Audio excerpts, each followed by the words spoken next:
Salam. Bu videoda sizlərə 12 oktyabr tarixində keçirilən ikinci qruplar üçün güvən sınağı 2-nin suallarını izah edəcəm. Birinci suala baxaq. A, B 2 rəqəmli ədədi onluqlarının sayından 14 dəfə böyük olarsa, B-nin mümkün qiymətlərinin cəmini tapın. Deməli, onluqlarının sayı təbii ki, görürük A dənədir. Deməli, bu ədəd özü onluqlarından 14 dəfə böyükdür. Onda tənlik olması üçün A vuraq 14 bərabərdir AB olur. Buradan AB-ni açsaq olur 10A, üstə gəl B bərabərdir 14A. Buradan da B bərabərdir 4A alınır. B-ni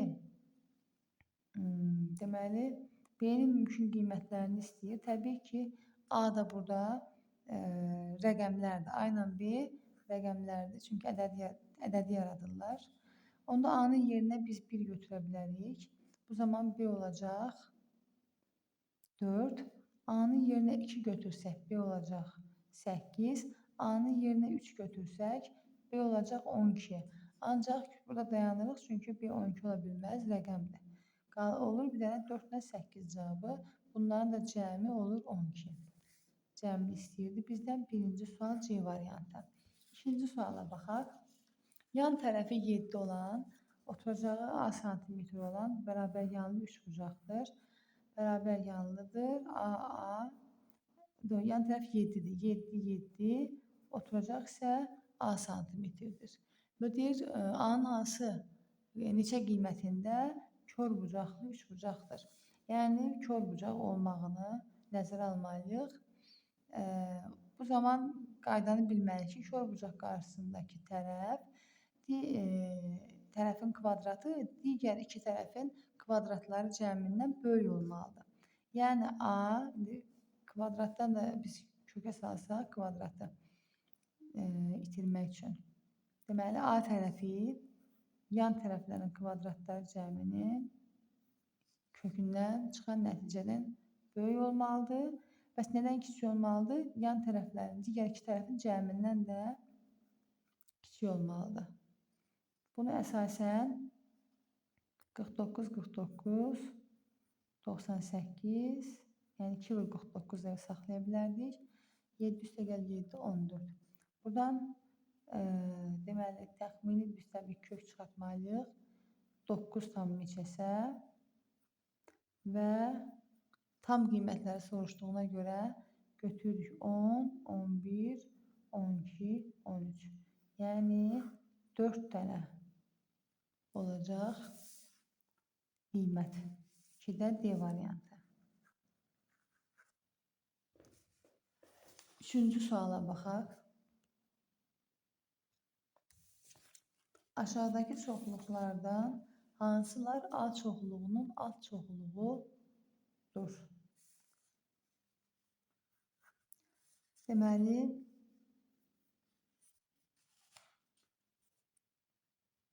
birinciyə baxaq. A-nın B-dən fərqi. Bunu ən yaxşı biz görə bilərik Venn diaqramı vasitəsilə. A-nın B-dən fərqi olan hissə buradır. Deməli, həqiqətən A çoxluğuna daxildir bu hissə. Yəni, A-nın alt çoxluğudur. İkincidə A ilə B-nin kəsişməsi deyir. Kəsişmə bu hissədir. Bu hissə yenə A çoxluğunun içindədir. Ona görə bu da doğrudur. Üçüncü ifadədə deyir ki, deməli, B-nin A-dan fərqi. Venn diaqramına əsasən gördük ki, B-nin A-dan fərqi, yəni B-dən A-nı çıxırıq da, qalan hissə buradır və bu da A çoxluğuna daxil deyil. Bunu 3-ü götürmürük. Dördüncüdə deyir A ilə B-nin birləşməsi. A ilə B-nin birləşməsi dedikdə bunun hər birini götürməliyik. Burada yenə təbii ki, hamısı tamamilə A-ya daxil olmur. Onda 3 ilə 4 çıxırıq. A çoxluğuna daxil olanlar yalnız 1 ilə 2 olur. Üçüncü sualda A variantı. Dördüncü suala baxaq. Ədəd verilibdir. Tam hissəsi və kəsr hissəsi verilib. Biz həmin ədəd yaratmalıyıq. Sonra o ədədlərin hasilini tapıb yenidən onun tam hissəsini, kəsr hissəsini tapmalıyıq. A ədədi -3-dən 0,6. Bilirik ki, ədəd özü tamla kəsr hissənin cəminə bərabərdir. Onda -3 üstəgəl 0,6 olur, -2,4. Bu A ədədidir. B ədədi isə -5 üstəgəl 0,5, yəni -4,5 olur. İndi A ilə B-nin hasilini tapmalıyıq. Onda olacaq -2,4 vuraq -4,5. Mənfi olduğuna görə müsbət edir. Olur 10,8. İndi tam hissəsi və kəsr hissəsini x, y-lə göstəriblər. 10,8-in tam hissəsi olur 10, kəsr hissəsi olur 0,8. Və sonradan bizdən istənilən x, y hasilidir. Yəni bu 10-u da vurmalıyıq 0,8-ə, olur 8. Dördüncü sual B variantı. Beşinci suala baxaq. A, B, C müsbət ədədlərdir. A-nın B-yə nisbəti, bu nisbəti biz kəsr xətti ilə də yaza bilərik və yaxud da belə də qala bilər. A bölək B bərabərdir B bölək C. Və bizə verilibdir A-nın C-yə nisbəti 4-ün 9-adır. İndi bura baxsaq, görərik ki, tənasübü xassəsini tətbiq etsək, olacaq B kvadratı bərabərdir A vur C. Buradan B-ni də tapa bilərik. Kök altında AC.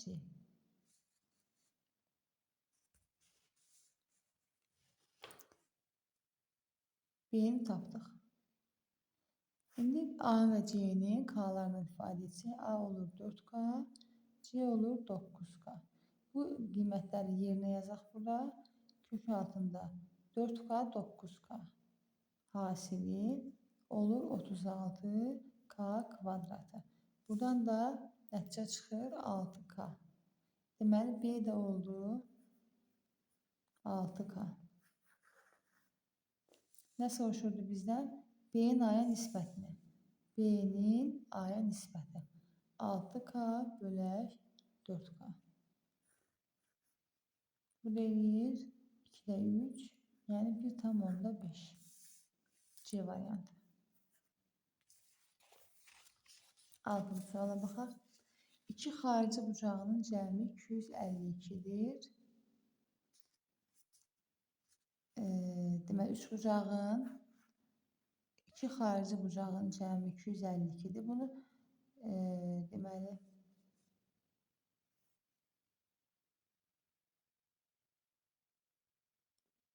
daha doğrusu belə çəkək bunu. Bu x götürək, buranı da y götürək. Çəkməsək də bunu işləmək olar. Sadə sualdır yenə. X, y 252-dir. Bilirik ki, üç bucağın xarici bucaqlarının cəmi 360-dır. Onda z tapmaq üçün 360-dan çıxarıq 252-ni. Olacaq 108. Deməli, z 108-dir. Və deyir, bu bucaqlara qonşu olmayan daxili bucağı tapın. Bunlara qonşu olmayan daxili bucaq da bura olacaq. Xarici bucaq 108-dir o tapdığımıza görə. Daxili bucaqda olacaq 180 çıxaq 108, yəni 72 dərəcə. A variantı. 6-cı sualımız oldu A variantı.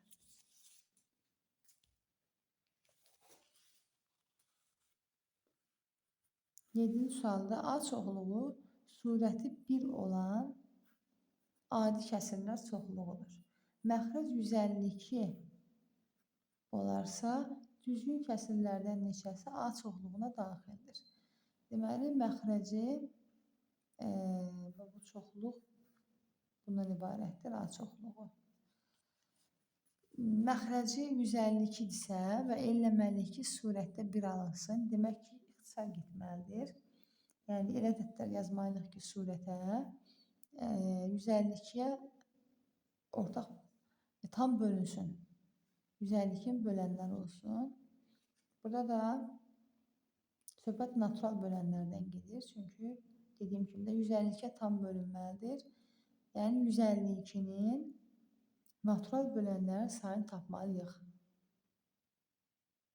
Ancaq burada deyir ki, düzgün kəsirlərdir. Yəni nəticədə düzgün kəsir alınmalıdır. 152-nin natural bölənlərin sayını tapmaq üçün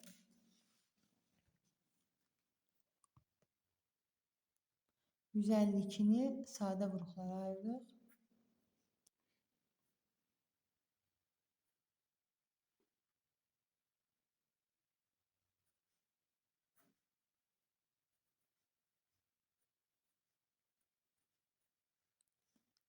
Oldu. Deməli, 2 üstü 3 vuraq 19 üstü 1. Bunu da qeyd edelim. Natural bölənlərin sayı düsturu olacaq.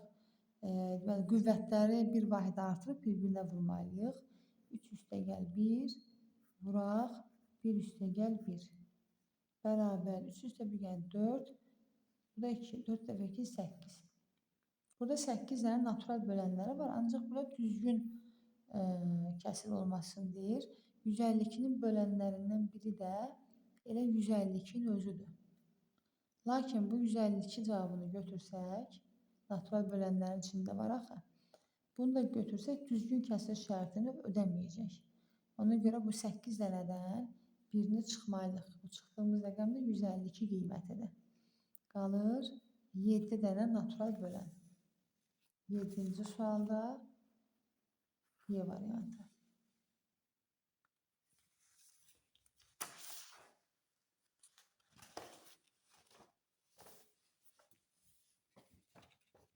Qiymətli hissəsi tərtibinə bərabər olan ən böyük ədəd aşağıdakilərin hansına tam bölünmür? Qiymətli hissəsi ən böyük olmasını istəyir. Ümumiyyətlə, rəqəmi çalışmalıyıq ki, böyük alınsın. Qiymətli hissənin şərtini bilməliyik ki, məsələn, A vuraq, 10 üstü N kimi götürsək, bilirik ki, burada yəni standart şəkildə olur da bu qiymətli hissə söhbəti. Standart şəkildə yazılmış format deməli. Burada 1-dən böyük bərabər ondan kiçik olmalıdır qiymətli hissə. Onda deməli bu A ədədi tam ədəd olmalıdır özdə. Çünki qüvvətdəki rəqəmlə bir-birinə bərabərdir. Qiymətli isə tərtibinə bərabərdir. Elə burada da A yazaq. A-nın ən böyük qiyməti ondan kiçik olduğuna görə 9 götürürük. Ona görə olur 9 vuraq 10 üstü 9. Yəni ədədimiz budur. Çünki ən böyük qiymət deyirəm, qiymətli isə ondan kiçik olmalıdır, maksimum 9 qiymət ala bilər. Hansına tam bölünmür? Baxırıq ki, 9-a tam bölünür. Sonra 8-ə tam bölünür. Çünki biz burada 10'u parçalasaq, 10, 2 vur 5'dir. Qüvvətlərində 9. Bu da 8 2 üstü 3'dür. Tam ixtisar gedir, bölünür. Sonra 6 da 2 vur 3'dür yenə. Burada 3'lər ixtisar gedir 9'dan, 2'lər ixtisar gedir. 5'e də bölünür, çünki bu surətdə 5 var. Bu da gedəcək. Yəni bir dənə burada 7'yə bölünmür. Görülür. 8'də olur. C variantı 7. 2 paralel düz xəttin kəsənlə əmələ gətirdiyi daxili bir tərəfli bucaqlardan biri 108'dir. 1, 2, daxili bir tərəfli bucaqların cəmi 180'dir. Bura 108 ise burada 72 olacaq. Orta xətlərinin cəmi 24 olan bərabər tərəfli üç bucaq.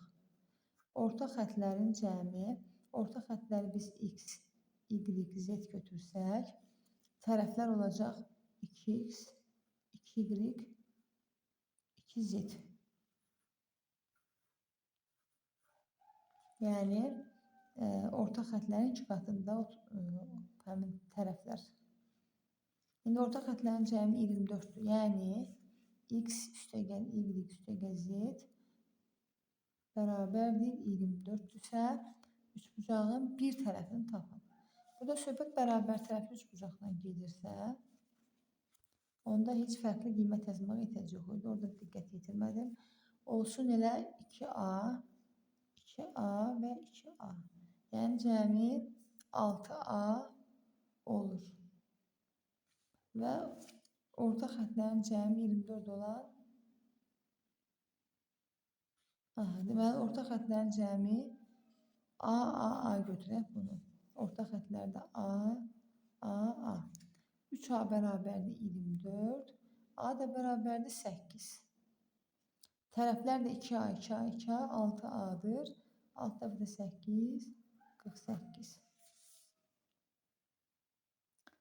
Bizdən perimetri, tərəfini istəyir sadəcə. Tərəfi də 2a olduğuna görə 2 vuraq 8, 16. Heç perimetri istənilmiş. Tərəfi elə 2a-dır. 2 dəfə 8, 16. Daha sadə sualdır. Onda D variantı. 11-ci suala baxaq. Burada deyir ki, rənglənmiş hissəyə uyğun elementlərin sayını tapın. Rənglənmiş hissələri cəmləyəcəyik də biz elementləri. A ilə birinci rənglənmiş hissə A ilə B-nin kəsişməsini gördük ki, bu da daxildir 2,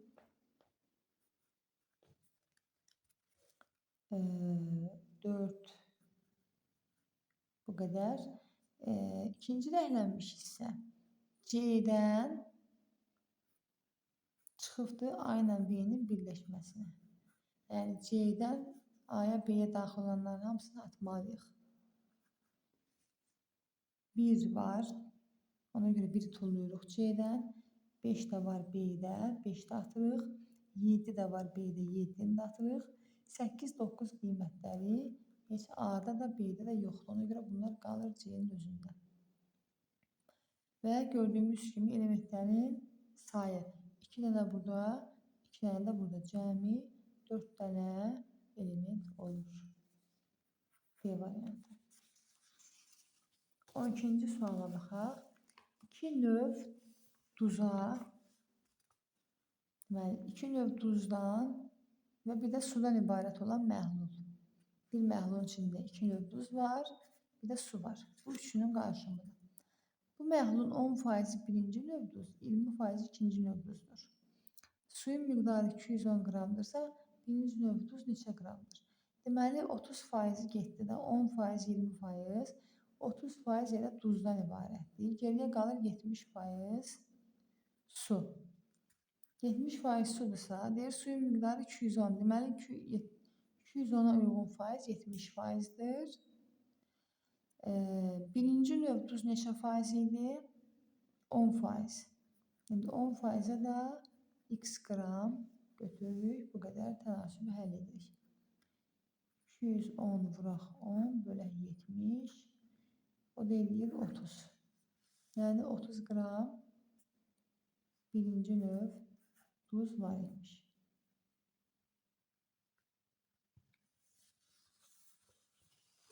On üçüncü sual da yenə şifahi sualdır demək olar. Bölünmə əlaməti. 9'a bölünmə əlaməti rəqəmlərinin cəmi 9'a bölünürsə, ədəd 9'a bölünür. Burada D variantına baxaq. 6 üstə 5 iken 11, 11 üstə 4 iken 15, 15'in üstə 3, 18. D variantında rəqəmləri toplayanda cəmi 18 edir. 18 də 9'a bölünür deyə ədəd də 9'a bölünür.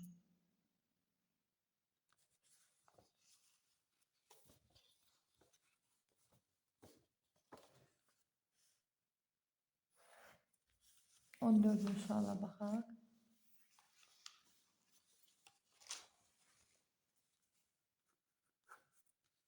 AB parçası üzərində C nöqtəsi qeyd edilmişdir.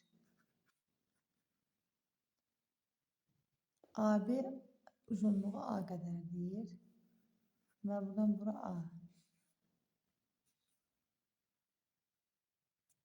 C nöqtəsini də burada qeyd edək.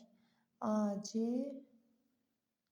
B qədərdir. AC-nin uzunluğu da B qədərdir. A nöqtəsindən CB parçasının orta nöqtəsinə qədər məsafəni tapın. CB-nin ortası da bura olsun. Burada XX götürək. İndi A nöqtəsindən deyir. Bu nöqtədən B parçasının ortasına qədər burada olsun D nöqtəsi. Məsafəni tapın.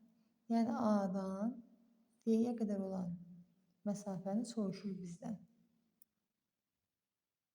Öncə biz bu görürük ki, X-dən B-nin cəminə bərabərdə bizdən soruşulan parça. A ilə D, X-dən B-nin X-in cəminə bərabərdir. Buradan X-i tapa bilərik. Daha doğrusu 2X tapaq elə. Bu 2X-də bu isə A-dan B-ni çıxanda alınır.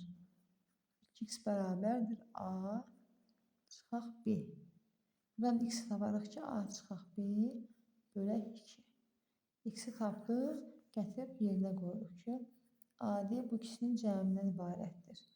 B üstə gəl A çıx B böl 2.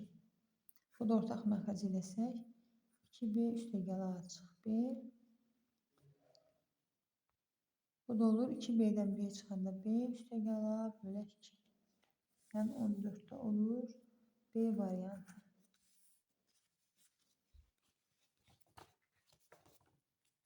15-ci sualda müqayisədir. Amma yenə sadədir. Çünki ya kəsirləri bərabərdir, ya da surətləri, ya da məxrəcləri bərabərdir. Bunları da müqayisə aparmaq daha sadə olur. B bərabərdir 13'də 7, C də bərabərdir 11'də 9. İndi məxrəcləri, surətləri eyni olan A ilə B idi. Surətlər eyni isə məxrəcləri böyük olan kiçik hesab olunur. Deməli, bu ikisindən B A-dan kiçikdir. Çünki məxrəci böyükdür. A ilə C-yə baxsaq da, məxrəcləri indi surətlərinə görə aparsaq müqayisəni 9 7-dən böyükdür. Deməli, C də A-dan böyükdür. C də A-dan böyükdür. Bu qədər. B, A, C. 15'də C variantı oldu.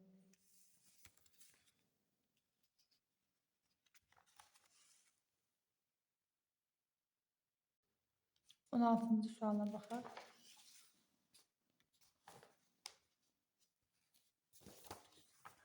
ASB düzbucaqlı üçbucağı verilibdir. ACB. Və CD düz xətti çəkir. Burada 74 dərəcə mənə gəlir. Və bizə deyir ki, AB bərabər 2CD. Yəni AB hipotenuzu CD xəttinin 2 qatıdır. Onda CD-ni X ilə işarə eləsək, AB olacaq 2X. Yəni CD hipotenuzun yarısına bərabərdir. Buradan qayda yadımıza düşməlidir ki, hipotenuzun yarısına bərabər olan bir dənə də xətt var idi ki, buna median deyirdik. Median özü də hipotenuzun yarısına bərabər olur. Ona görə də elə medianda SK median deyək. Bu SK medianın özünün uzunluğu X olacaq. Hipotenuzun yarısına bərabərdir. Və XX olduğuna görə içəridə bir bərabər yanlı üçbucaq yaranır. Onda bu 74 ise bu K bucağı da burada 74 olur. Həmçinin median hipotenuzda yarı bölür. Yəni bərabər parçalar yaradır. Onda A'dan K'ya olur X, K'dan B'ye də yenə X olur. Median olduğuna görə CK düz xəttdir. Və baxın bu hissədə belə bir bərabər yanlı üçbucaq yaranır ki, Təpə bucağı K-dır 74'dür. Onda yan bucaqlar da bir-birinə bərabər olacaq da. Bu bərabər yan üçbucaqdır. Yəni 180'dən bu təpədəki bucağı çıxıram. 74'ü bərabər eləyir 106. Onda bu A ilə C də bərabərdir. Axı 106'nı da 2'ye bölürəm. 53, 53. Onda burada 53 imiş bu bucaq. Bu bucaqda 53 dərəcədir. Bizdən də CAB-ni soruşur. Yəni 53 dərəcə. B variantı. 17-ci sualda deyir ki, birinci traktor sahənin 20%'ni şumladı. İkinci isə qalan sahənin neçə faizini şumlamalıdır ki, birinci traktorla eyni qədər sahəni şumlasın. Birinci traktor 20%'ni şumluyursa və sahəni x götürsək, onda birinci traktor olur 20%, yəni 0,2x. İkinci isə qalan sahəniz 20% şumlandısa 80% qalacaq. Yəni 0,8x sahə qalır. Bunun da neçə faizini şumlamalıdır? Bu da faiz olduğuna görə %y kimi yazıram. Yəni bilmirəm neçə faizdir. Y faiz, o da olur %y. Şumlamalıdır ki, birinci ilə eyni işi görsün. Birincinin gördüyü işlə, yəni ikincinin gördüyü işlər bərabərdir. Onu da bərabərləşdirsək,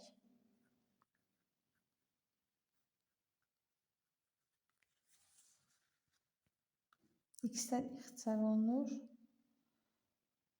Hər tərəfi 10'a vursaq, olur 2 bərabərdir 8y bölək 100. Yəni y bərabərdir 200 bölək 8. Y də bərabərdir 25. Deməli, 25%'i ikinci traktorun şumlayacağı sahənin faizi. D variantı. 18'e baxaq. 2 müsbət qarşılıqlı tərs ədədin həndəsi ortasını tapın. 2 müsbət ədəd dediyinə görə bilirik ki, ədədin biri tutaq ki, x olsun, onun tərsi olacaq x-də 1. Həndəsi ortanı tapmaq üçün ədədləri bir-birinə vurub, ikinci dərəcə kökdən çıxartmalıyıq. Yəni həndəsi orta belə tapılır. Buradan da gördüyümüz kimi 1 çıxır. Yəni 18 C variantı. 19'da hesaplamadır. Kəsirlərin vurulması toplanmasına ait sadə hesaplamadır. 5'də 3'ün kubu olacaq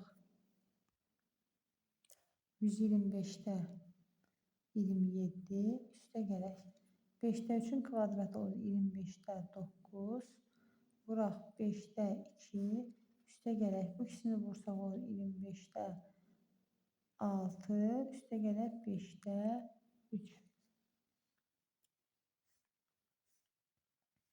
Burada 25'i 5'e vuranda yenə olur 120. Hamısını 125'e gətirək ortaq məxrəc kimi. Bu zaten 125'dir məxrəci. 125'də 18. Bunu 125'e gətirmək üçün 5'e vururuq. Olur 125'də 30. Üstə gələk. 5'i də 125 olması üçün 25'e vururuq. Eyni şəkildə surəti də. Olur 125'də 75. Və bunları toplasaq, olur məxrəcləri eynidir. 27, deməli 30, 75. 30 üstə gələn 27, 57'nin üstünə 18 gəlsək 75, 75'in üstünə 75 gələndə 150. 125'də 150.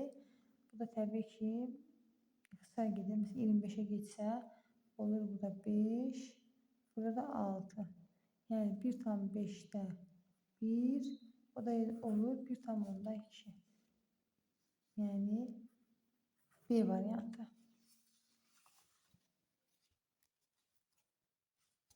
20-ci sualda hansı müsbət ədədi 3, 5, 7 nisbətində böldükdə alınan ədədlərin ən böyüyü ən kiçiyinin fərqi 20 olar.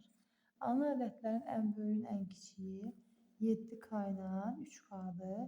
Bunların fərqi 20-dirsə, deməli çıxıb 20-yə bərabər edirik. 7K-dan 3K olanda çıxanda 4K. K da bərabərdir 5. K 5-dirsə, ədədin özünü soruşur bizdən. Ədədin özü 3, 5, 7-dir nisbətində bölünüb.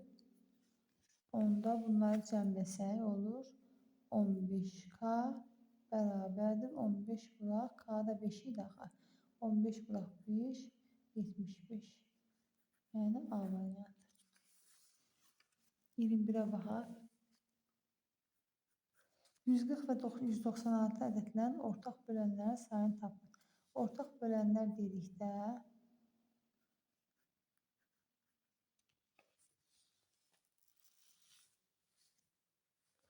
əbob nəzərdə tutulur. Yəni biz 140-dan 196-nın əbobunu tapaq. Sonra da həmin ədədin nəyini soruşur bizdən? Bölənlərinin sayını. Həmin ədədin sayını, bölənlərinin sayını taparaq natural bölənlərin sayı düsturu ilə.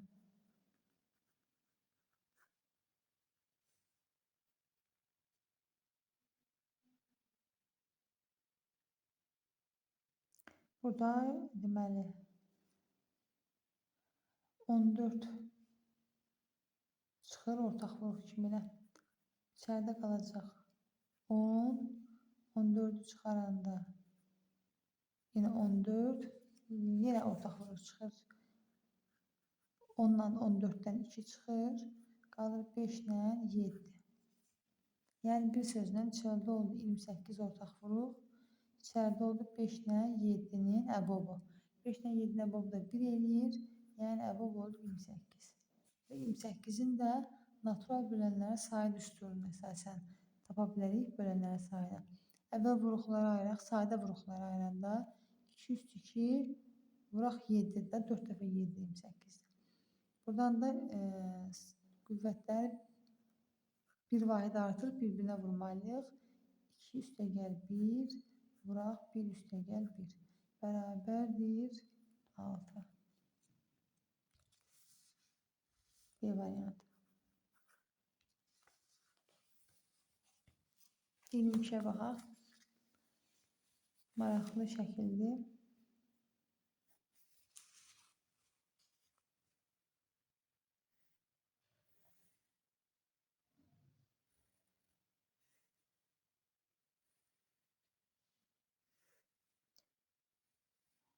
Bu hissə 130-dur.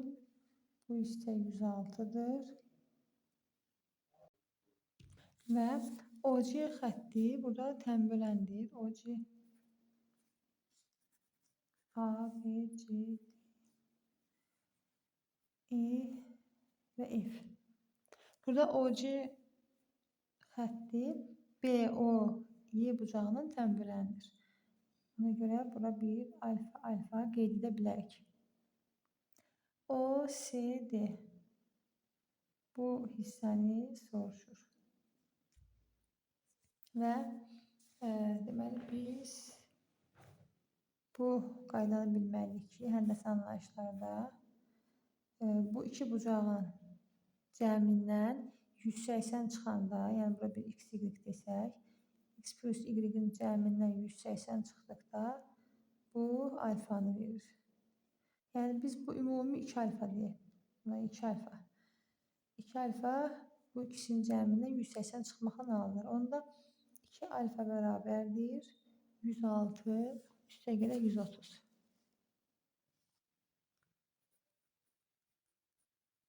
Çıxaq 180. Onda 2 alfa bərabər olur 236 çıxaq 180, 56. Alfa da bərabərdir 28. Onda bu hissə olur 28. Və bu da yine həndəsənin iş anlayışlarında bizə məlum olan bir fiqurdur ki, bu fiqurda bu ortadakı bucağı tapmaq üçün Bu ikisini çıxmaq lazımdır bir-birindən. Yəni 28 bərabərdir 130 çıxaq x. Buradan da x tapsaq x bərabərdir 130'dan 28 102. Deməli x oldu 102 dərəcə. D variantı. 23'ə baxaq. İki tərəfi 8 və 14 olan üçbucağın üçüncü tərəfinə çəkilən median m olarsa, m-in ala biləcəyi tam qiymətlərin sayını tapın. 8 və 14'dür. Üçüncü tərəfə median çəkilir. M medianı. A, B, C, D adlandıraq nöqtələri. Deməli, burada medianın düsturunu xatırlayırıq ki, m bərabərdir 2'də 1 kök altında 2a kvadratı üstəgəl 2b kvadratı çıxaq c kvadratı.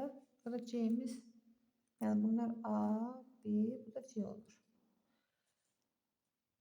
M-i tapmaq üçün deməli bizə bu c-nin qiyməti lazımdır. C-nin qiyməti də üçbucaq bərabərliyindən tapa bilərik. Yəni bir tərəf 8, bir tərəf 14 isə üçbucağın həmin o məlum olmayan tərəfi verilən iki tərəfin cəmindən kiçik, fərqindən də böyük olmalıdır.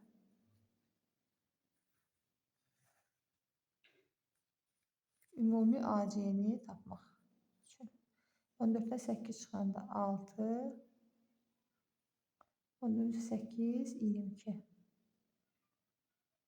Deməli, bu C tərəfi 6 ilə 22 arasındadır. Yəni 6'dan böyük, 22'dən kiçik. Biz ona görə C-nin yerinə bir dəfə 6 yazacağıq. Medianı hesablayacağıq. Bir dəfə də 22 yazıb hesablayacağıq ki, median hansı sərhədlər daxilində qiymət ala bilər. Bizdən bu qiymətlərin sayını soruşur. Yəni biz sərhədləri tapmalıyıq. M bərabərdir 2'də 1, 2a kvadratı, yəni 8 kvadratı 64, 2'dən 64'ün 128 üstə gələk. B kvadratı 14, 196, deməli 392 və çıxaq C kvadratı, bu dəfə C-ni 6 götürək. 6'nın kvadratı 36. O da bərabərdir.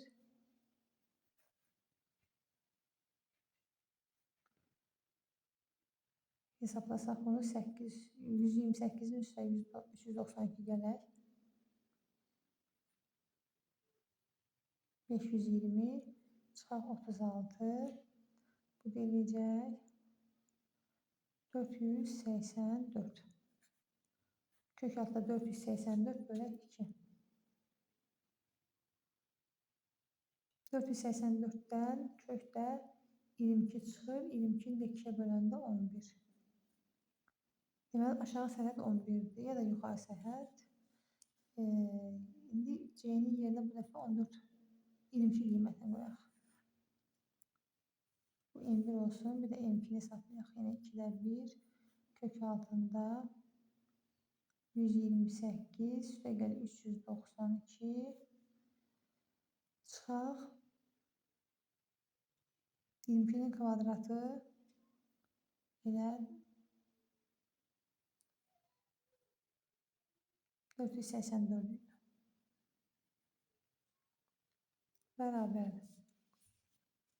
520 çıxaq 484. Bu da olacaq kök altında 36. 36'dan da kök çıxar 6, 6'nı da 2'yə 3. Deməli, 3 və 11 qiymətlərini aldı medianımız. Bu deyir, hansı qiymətlər ala bilər. Bu da 3'dən böyük 11'dən kiçik 4, 5, 6, 7, 8, 9, 10. Gördüyümüz kimi 7 dənə qiymət alır. Və yaxud 11'dən 3 çıxıb Ondan da 1 çıxa bilərik. Yenə 7 dənə qiymət olur.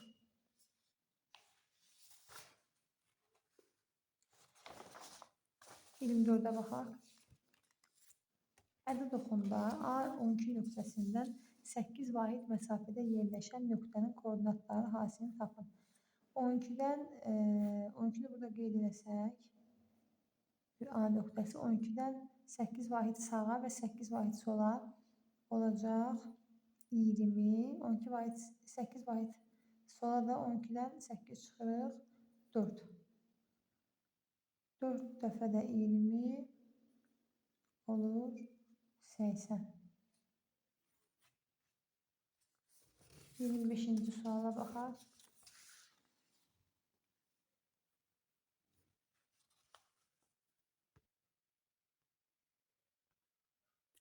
N A ilə B-nin birləşməsi bərabərdir 48. A ilə B-nin kəsişməsi isə 12'dir. N A-dan B-ni, B-dən A-nın çıxmağın nəticəsinin cəmini istəyir. Yəni Euler-Venn diaqramı çəkək. A, B. Burada N A ilə B-nin birləşməsi 48'dir. Yəni bütün bu birləşmənin nəticəsi 48'dir. İkisini toplasaq.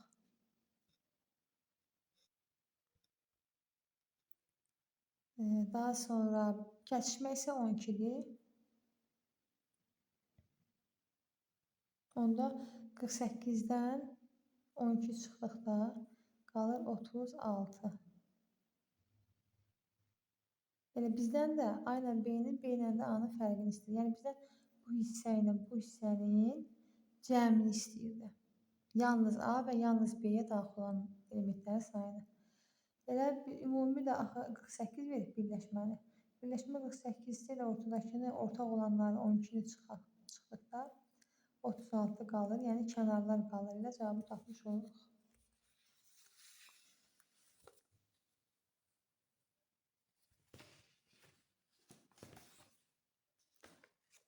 Daha sonra o 26'da x'in hansı qiymətində 3x üstəgəl 10 və x üstəgəl 10 bucaqları uyğun tərəfləri perpendikular olan müxtəlif növlü bucaqlardır. Müxtəlif dediyinə görə deməli bunların biri iti, biri kordur. Yəni bir-birinə bərabər ola bilməzlər. Yəni uyğun tərəfləri perpendikular bucaqlarda iki variant var. Ya bir-birinə bərabərlər, ya da cəmləri 180'dir. Bunlar da müxtəlif dediyinə görə deməli bir-birinə bərabər deyil. Cəmləri 180 olmalıdır onda. Və bu tənliyi həll edirik sadəcə. 3x, x, 4x, 180'dən də 20 çıxırıq. 160, x də bərabərdir 40. X'in hansı qiymətlə soruşur və cavab tapdıq 40.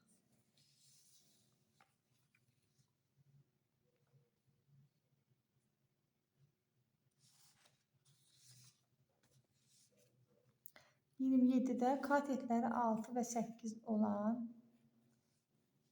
düzbucaqlı üçbucaqda nələrsə soruşur. Buraya 6, 8, 10'da da 3, 4, 5 qaydasına əsasən Pifaqor rəqəmləri qeyd edirik. Bitonusu çəkilmiş hündürlük. Bunu tapmağımız istəyir. Hündürlük bərabərdir AB bölək C'dir. A vur 6 vur 8 bölək 10. 4,8. 1'ə uyğun olur. D variantı. Daxilinə çəkilmiş çevrənin radiusu, yəni L bərabərdir A üstəgəl B çıxaq C bölək 2. Burada da AB katetlərdir. 8, 6, 14. 14'dən də 10 çıxanda 4. 4'ü 2'yə böldükdə 2 olur. Yəni 2'yə A variantı. 3'də isə xaricə çəkilmiş çevrənin radiusu. Xaricə çəkilmiş çevrənin radiusu, yəni çevrənin mərkəzi bu hipotenuzun ortasına düşür. Ona görə də bunun radiusu elə hipotenuzun yarısına bərabərdir. C böl 2. C'miz də 10'dur. 10'u da 2'yə böləndə 5. Yəni 3 də Y. Bu şəkildə. İndi açıq suallara baxaq. Daha doğrusu situasiya tipli suallara.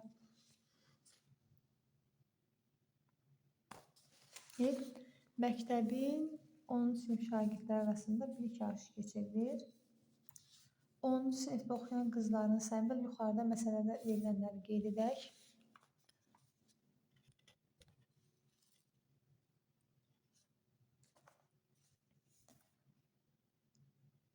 Qızların sayı 66'dır. Oğlanlar ise qızların sayının 0,63 hissəsidir. Oğlanları tapa bilərik. Qızların 99'da 63 hissəsidir. Bu dövr onluq kəsiri adi kəsirə çeviririk. 99'da 63. Və buradan 33'ə ixtisar gedir. Daha doğrusu 63 də 3'ə ixtisar gedir. Qalır 21, 21 də 2, 42. Deməli, qızlar 66, oğlanlar 42 nəfərdir. Və 1200 manat pul xərclənibdir. Yox, 1200 manat pulun 55%-i ilk 3 komandaya, ilk 3 yer tutana veriləcək. Yəni 55%-i tapsaq 12 vuraq 55.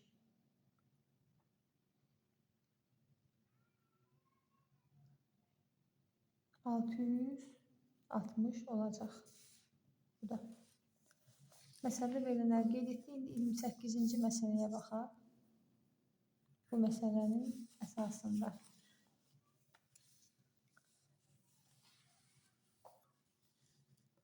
Şagirdlər yarışda tərkibləri eyni olan hər komandada oğlanların sayı, qızların sayı eyni olan komandalar şəklində iştirak edir. Komandadakı şagirdlərin sayının ən az olması üçün komandaların sayı neçə olmalıdır? Deməli, şagirdlərin sayı komandalara bölünürsə və bu komandada ən az şagird olursa, onda komandaların ümumi bu komandaların deməli komandaların sayı ən çox olacaq. Çünki komandanın tərkibi az insanlar yığılırsa, sayı çoxalır.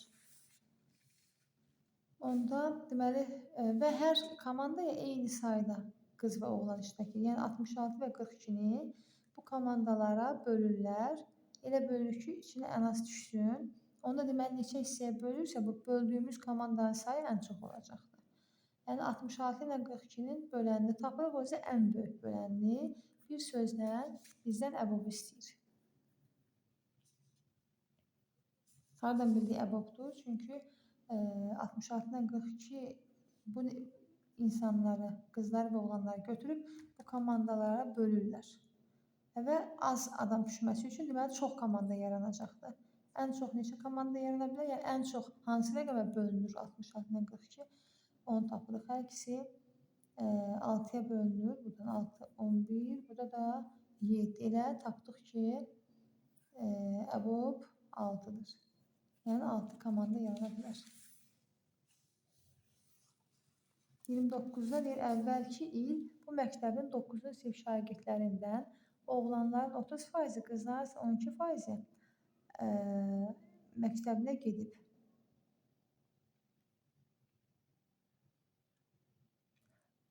Deməli, əvvəlki uşaqların 30% və 12% 10-cu sinifə keçibdir. 30% kimdir? Oğlanlar. 30% oğlan və 12% də qız 10-cu sinifə keçib. Yəni buradan da biz yazmışdıq ki, 66% qız var. Yəni 66 nəfər qız var. Deməli bu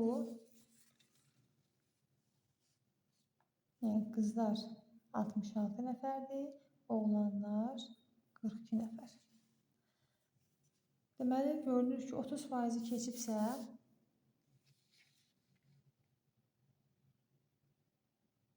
orta ixtisas məktəbinə gedibdir. Yəni, müəyyən kollejlərə, texnikumlara sənəd verib bu şagirdlər. Yerdə qalanlar 10-cu sinifə keçir. Yəni, bunlar məktəbdən çıxıb, orta ixtisas məktəblərini iş verən şagirdlərdir. Onda 70%, deməli 42 nəfər 70% deməkdir. 66 nəfər qızlar %88% deməkdir. Bunu yenə tənasüblə asanlıqla həll etmək olar. Bizdən ümumi uşaqların sayını soruşur. Neçə faizi 10-cu sinifdə təhsil davam edən cəmi sayını tapacağıq. 42 nəfərə 70-dirsə, 100%-ə x götürüb, buradan ayrıca oğlanları tapaq.